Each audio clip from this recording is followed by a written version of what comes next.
welcome back.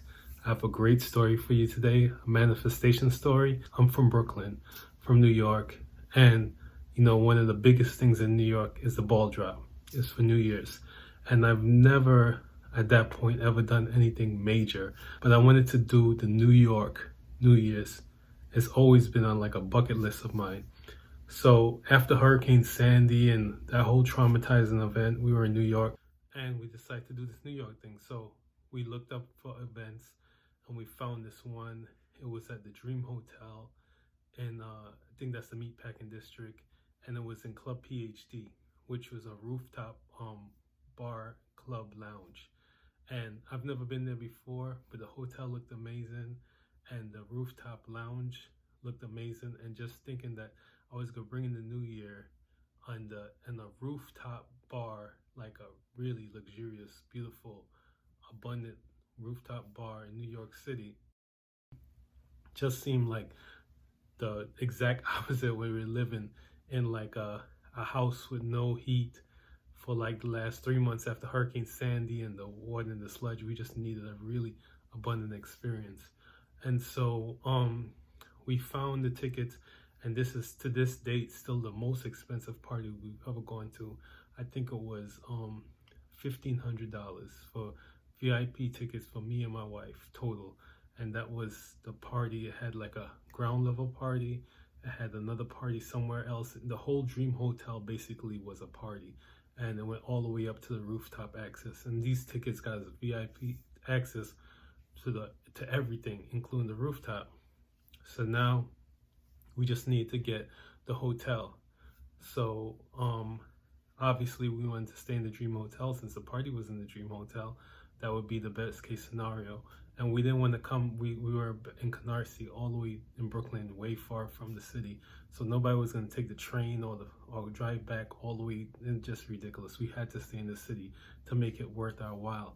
So we started looking up tickets. And I'm going to tell you right now, this story is not about so-called like visualization so much, or like writing a reality tale or doing revision while I fall asleep. It was just plain old positive thinking. And I think it's very positive. I mean, this is a very empowering story because the thing is that we're always using imagery. We're always visualizing. We're always using our minds to make up stories. And so if we are not conscious of the stories and the imagery we have in our head constantly, we're always manifesting. We don't just manifest when we sit down to do our meditation and visualize, or when we fall asleep and we start thinking about what we want, or when we're doing our gratitude. That's not the only time we manifest. We manifest in 24 hours a day, 7 days a week. Whatever is going through your mind, whatever stories are going through your mind, whatever feelings are going through your body, those things are creative. So just being conscious and positive and mindful of what your thoughts are is like the biggest thing you can do. I think it's even greater than visualization, because visualization is saying, oh, I'm gonna just take a moment out of my day to visualize, which is very effective.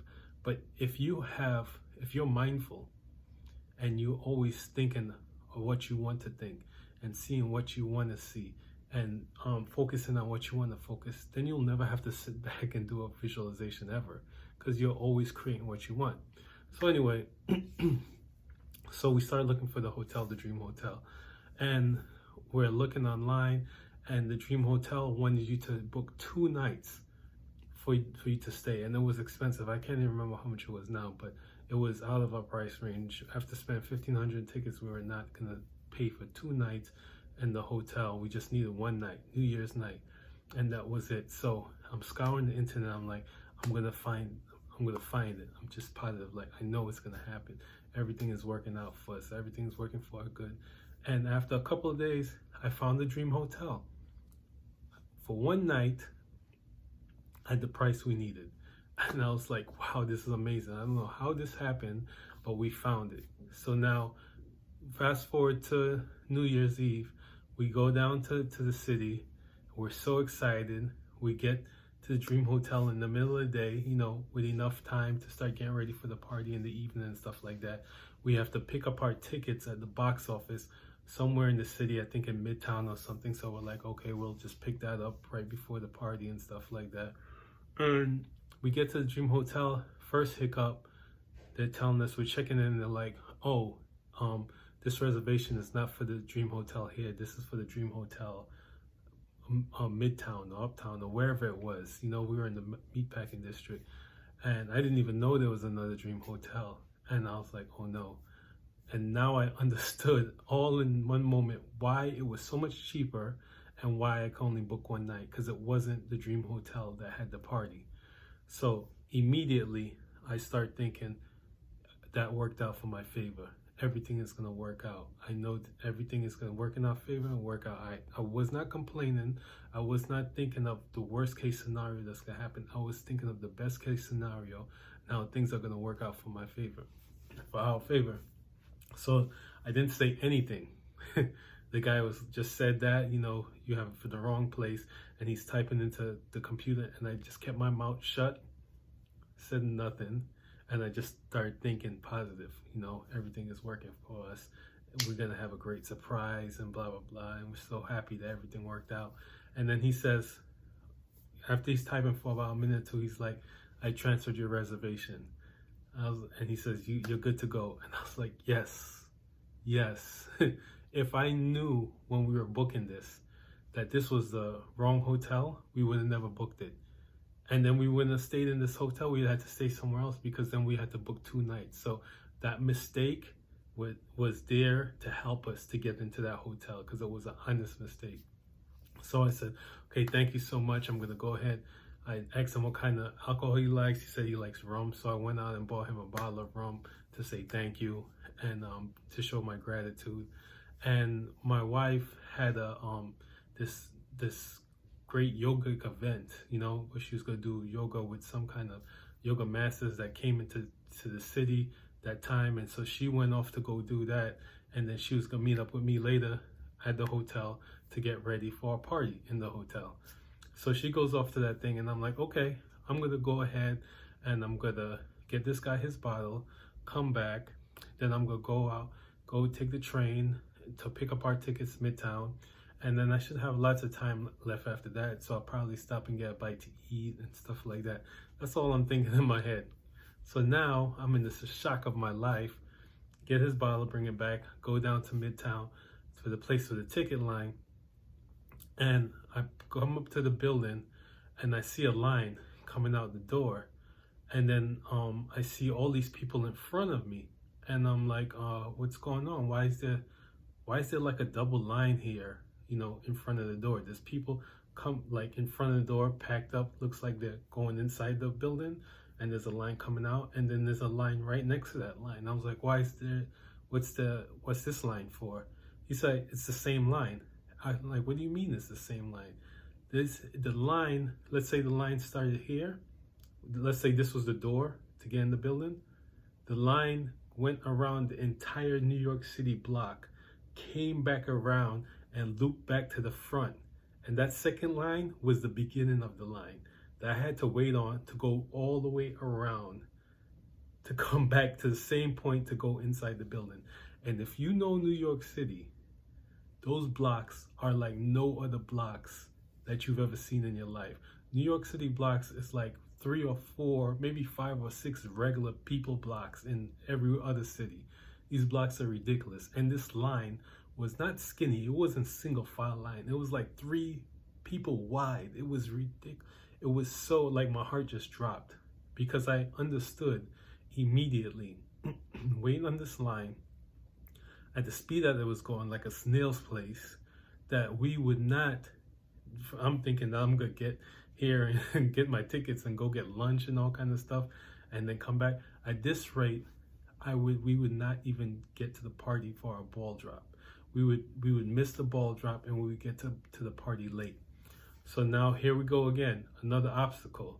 This is the third obstacle. First, we had the obstacle of finding the hotel at the price we wanted. I use positive thinking to find that hotel. Then the next thing we get to the hotel, there's another obstacle. We're in the wrong place. I use positive thinking there, focus on what I do want instead of what I didn't want. And now I get to this place and it's like, again, that's like my heart dropped, and I was like, okay, get a hold of yourself, focus, you can't wait on this line. There must be another way. That's what I kept saying to myself. There must be another way. There must be another way. So first thing I thought of is, let me call the people that got the tickets up. So I went to a website. I had to do some scouring. They did not put their phone number anywhere you could find it. And I called them and I told them what's going on, and apparently everybody's calling them. Everybody in this line is calling them because people are pissed.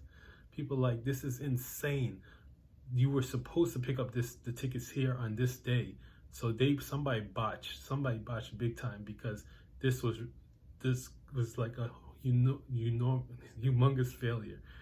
Everybody's pissed. Everybody's like, they're gonna get to their thing late. So their phone lines are racked, and they answer, and she's like, I know what's going on, but there's nowhere else you can pick up tickets. That's the only place you can pick up tickets. These are the people I purchased from. And then she just hung up the phone on me.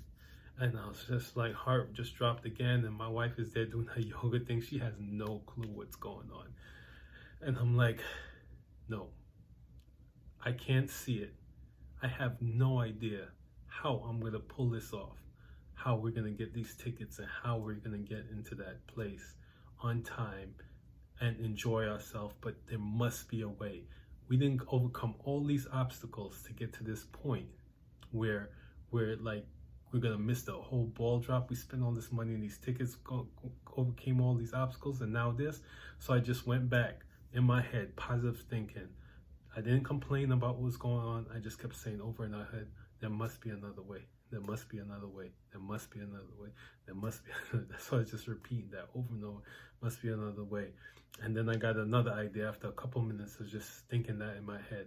I got another idea to go ahead and take the number that I had to scour for like 15 minutes to find the number for these people. And I took the phone number and I put the phone number in Google. I don't even know why I was doing it. That was just an idea. I put the phone number in Google, and when I put the phone number in Google, it came back with a company and address, and it was in the city. I was like, oh shit, this is in the city. And then I put the address in the Google Maps, and it was like 10 blocks away. That was it. I could walk there. And I was like, oh my God, I wonder if I go there, if I could get the tickets. And now I know this is a number that I just called that the lady said there's no other place to get the tickets. But I'm like, there has to be another way. So I'm like, okay, if I leave this line, I'm fucked. Not only am I not going to get, because I've been on the line maybe 30 minutes now, right? I barely made any movement, but at least I'm not at the beginning anymore. And like, if I leave this line now, because the line is even longer now, if I leave this line, not only am I not getting there for the ball drop, who knows when I'm gonna get there. So I'm like, okay, I gotta go check this out, but I have to, there must be a way that I can save my space online. So then another idea came up where I'm like doing this positive thinking, there's gotta be a way I can save it and go check, save it and go check. I just got this idea, tell the people in front and behind you what you're gonna do. And then tell them that if it works out and you can get the tickets there, I'll call you and let you know. So I told them, I was like, hey guys, I got this hunch. There's this place down a few blocks away that may have the tickets. And if they do, I'll call you, but you have to hold my space. So if it doesn't work out, I'm going to come back and you guys let me back in, right? But if they do have the tickets, I'm going to call you and tell you, come get the tickets here. So they all agreed. They gave me their phone numbers. They all agreed. And I took off. And I'm like, the whole time I'm going there, I'm like getting in a mental argument with the people. Like, I'm already thinking they're going to be like, you can't come here. What are you doing? You know, you can't, we told you don't, you can't get tickets anywhere else. And then I realized I was doing that mental argument. And then I said, no. And I'm just saying, everything worked out for me. Everything worked out even better than I expected. Oh my God, I can't believe I'm so excited. I got the tickets. I didn't have to wait on the line. We got to the thing on time. And I'm just rehearsing in my head, positive thinking, like the end result that everything is working out as I'm walking to this place fast, And then I get all the way to the place. I'm right at the corner that I have to turn to go into the thing. And I'm repeating it over and over. Everything's going to work out. Everything's going to work out. And I see this guy with a big sign that says, get your New Year's Eve tickets here. And my heart just burst. I was like, yes. Yes. Yes. And I literally just like walked past that dude. I was like, right there? He's like, yeah, right there. Into that building. And there was only 5 people in there. 5 people in there. And it felt like too good to be true that the fact I didn't even wait to call those people until I got my ticket. I sat there and let them print out my ticket. It was in the office building. They weren't supposed to be doing tickets in there. I didn't have to do any kind of argument or anything. I just went in there, waited online. In like 5 minutes, I got my tickets. And I came out and I felt so good to be able to call it. I called them and I said, hey guys, it worked out. The tickets are here. All you gotta do is come to this address. You can walk here. It'll take you 5 minutes. They were so grateful. And got back to the hotel. My wife came back from a yoga thing, all beaming. And I have this like crazy story to tell her how it just happened. She had no clue what's happened. And we had one of the best times of our life. Very memorable, just like I always wanted my New Year's Eve party experience in New York City. Oh, and also, what I also got to do, I forgot to say, while I was walking to go get the tickets, one of the part of the New Year's Eve experience I always want to do is be in Times Square, and to actually be in Times Square. If you want to be there for the ball drop, you have to sit there in the cold. It's like New Year's is usually one of the notoriously coldest days of the year in New York City. So you have to sit there in the cold from really early in the day, because what they do in New York, if this is Times Square, what they do is they start blocking off, getting to Times Square, like the radius, and it gets bigger and bigger as the day goes on. So the later you come in the day, it's only so much close, you can't get too close to it, So, so this has already started because it's like evening time already, it's already getting dark. And so as I'm walking to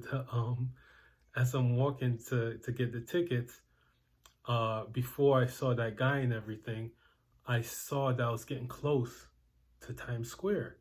And I was like, maybe I should just stop there and see if I can see the ball drop. No, actually, I'm sorry. This was after I got my tickets. Let me see if I can go and see the ball drop, because I'm really close, because I was too in the zone to go get those tickets. When I was like walking fast and everything, I wasn't thinking about that. But after I got the tickets and I was all happy and relaxed, I was like, oh, I realized I was close to Times Square. I was like, let me see how close I can get. So it just so happened at the time that I said that, and I walked up to one of the first initial barriers that wasn't gonna let me go anywhere close. I couldn't see the ball or anything like that. There was a police officer leading this group of people that look like I don't know, like VIPs, this VIP group of people through the police lines. And that little thought in my head was like, this is your opportunity. So as the police led those people through the line, I jumped in with those people and just started walking with them. And I went through each barricade, bam, bam, bam, until I got close enough that I could see the ball drop. And I still have a picture. I'll put the picture in here of when you can actually see the New Year's ball, and it's like at an angle. And I was like, oh my God, I actually even get to see the New Year's ball. I don't care about being here to see it drop, because I'm going to be in a penthouse and watch it drop. But I don't need to be here to see it drop. I just want to be here to be in that experience, to feel the feeling, to be so close to being all those people. And that's what I always wanted. So I got to do that too. And then we came back, had the time of our life, and it was so much fun. And part of the thing that I love about this experience was the fact that so many things happened, and I always rearranged my mind. I didn't allow any kind of obstacle to come in this day to thwart any kind of plans. I was just like, I don't care, it's gonna work out. I don't care, it's gonna work out. I don't care, it's gonna work out. I don't care. No matter how many things came, I always rearranged my mind to see the end and to believe that everything was gonna work out. And that taught me how important it is to monitor your mind And to know that when you just rearrange your mind and you focus on what you do want instead of what you don't want, when you don't complain, but also actually start focusing on your goal with gratitude or expectancy, it's like a bullseye, for your intuition. So whatever you're focused on, your intuition is gonna start working around that. So if you focused on complaining and negativity and how bad it is, your intuition is gonna start working around that, and your actions are going to start working around that, your inspired actions. If you start focusing on the end and your goal and what you do want, and being expecting it and believing in it, then your intuition and your actions are going to start being inspired around that area. So it's not really visualizing like what most people talk about and things like that. It's just plain old positive thinking, focusing on what you do want instead of what you don't want. And that night really did change my life, because not only did we have the time of our life, but it also showed me that you have to be disciplined in your thinking. Because if any one of those obstacles, I didn't have that disciplined thinking, we would have failed. We wouldn't have had the experience we had, and it would have turned into actually a nightmare. It would have turned into the New Year's that we spent $1,500 and ended up in the wrong hotel and missed the ball drop, and it just would have been a disaster. But because I kept rearranging my thinking, it ended up being one of the best times of our life, totally worth that money. So a total, like, an event, a memory that we have never forgotten, that is cherished. That the money we spent is nothing compared to the memory we made and the time we had. And so I just want to leave you guys with, thinking about what you're thinking about. Like I said before, 24 hours a day, 7 days a week, you are creating. Even in your sleep, you're creating. So be aware of what you're thinking. Where's the ball? There is the ball. I'm not waiting for it though.